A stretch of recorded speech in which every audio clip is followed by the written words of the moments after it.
Сәлеметсіздер ме оқушылар? Бүгін күй аңызы тақырыбы бойынша соңғы сабағымыз күй аңызы әңгімесіне пікір. Яғни осы әңгіме бойынша біздің өзіміздің пікірімізді жазуымыз қажет. Осы сіздердің пікірлеріңізді жазуыңыз үшін мен үш бағытты, үш тақырыпты ұсынғалы отырмын. Жалпы осы шығарманың тақырыбы күй өнері, жалпы өнер деп алып қарастыратын болсақ, бұл әңгімеде бір емес бірнеше мәселе көтерілген. Сондықтан мұқият тыңдауларыңызды сұраймын. Ең бірінші тақырыбы ретінде өнер тақырыбын ұсынғалы отырмын. Осы шығармадан негізгі тақырыбы да өнер, өнердің сонымен қатар құдіреті. Өнер тақырыбының өзінен тағы да екі тақырыпшаға бөліп қарастырғым келіп отыр. Біріншісі өнердің құдіреті. Осы тақырыптағы күй өнерінің құдіреті. Жалпы өнердің құдіреті қандай, әсері қандай. Өткен сабақта, бірінші сабағымызда күй туралы, домбыра туралы көптеген талқылау жасаған болатынбыз. Және өзіңіздің біліміңізді, өзіңіздің ізденісіңізді қоса отырып, өз пікіріңізді білдіріңіз. Осы күй аңызы шығармасында өнер құдіреті қаншалықты деңгейде көтерілді, қаншалықты деңгейде өзінің мән мағынасында жазылған, қаншалықты деңгейде сізге әсер ете алды. Осыны жазсаңыздар, сіздердің пікірлеріңіз өте тамаша болады деген ойдамын. Және бұдан кейінгі тағы да өнер тақырыбына екінші тақырыпшаны ұсынғым келіп отыр.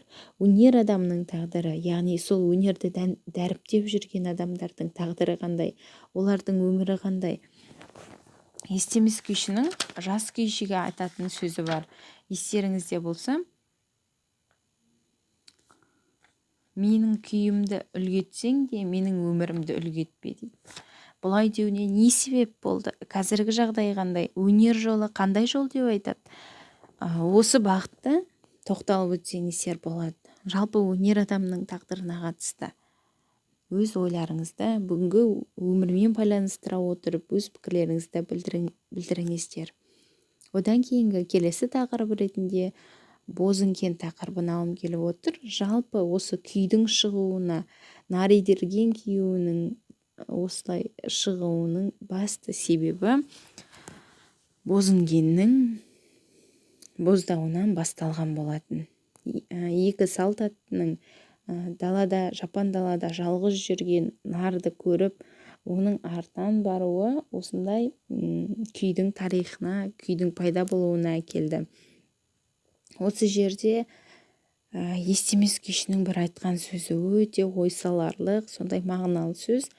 Ол сол Бозінгенді көріп тұрып, Нарингеннің сондай төбе ұйқаңды шымырлатар ащы даусынан, боздағанынан оның ботасы өлген аруана екенін біліп мына сөзді айтады. Түйе деген жануар баласын адамнан артық жоқтайды. Осы жерде үлкен проблема, үлкен әлеуметтік мәселе жатыр, байқасаңыздар. Бүгінгі күнмен осыны қалай байланыстыруға болады? Түйе деген жануар баласын адамнан артық жоқтайды. Ал бүгінгі таңда адамдардың іс-әрекеті қандай болып жатыр?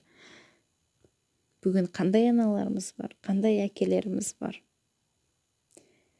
Қазіргі өмірмен байланыстырсаңыздар, пікірлеріңіз өте керемет болар еді.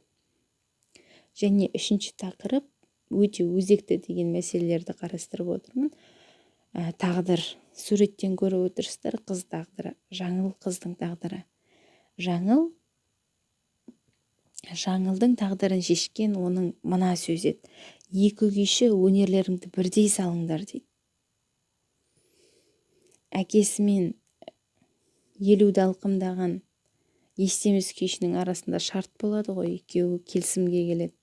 Менің суалып қалған ботасы өлген Бозінгенімді сүтін қайтарып беретін болсаң, сенің қалауыңды берем дейді. Яғни қызымды сұрасаң да берем дейді. Сөйтіп екеуі келісімге келеді. Сол кезде жаңыл бір ауыз сөзін айтып, өзінің тағдырына үлкен әсер етті, өзінің тағдырын өзі жасады деп айтуға да болады. Егер де бұл сөзді айтпағанда, шынымен де ол әкемнің айтқаны ғой, әкемнің серт беріп отырған серті, әкемнің сөзі ғой деп қаламаған кісісіне, жасы өтіп бара жатқан кісіге де тұрмысқа шығып кете барар еді.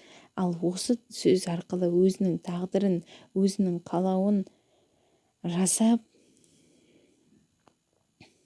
бақытты болды деген ойдамыз. Осы жерде қандай мәселе жатыр? Тағдырға мойынсыну деп жатады да, ал сол тағдырды өзі жасауға да болады екен.